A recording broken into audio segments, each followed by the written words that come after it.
Chartist Academy. Welcome to the world of candlesticks, where every candle tells a story. The first step in using the power of candles is learning how to construct the basic candle line. Diagrams show that the candle line consists of a rectangular section and two thin lines above or below this section.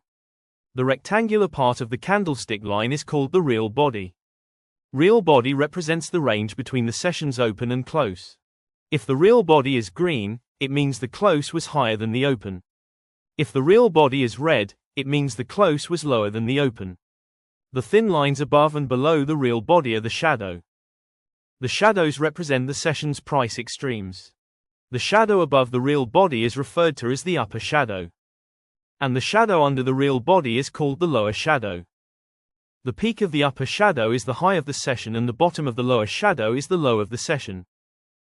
Subscribe now for daily insights and start mastering the charts with every move.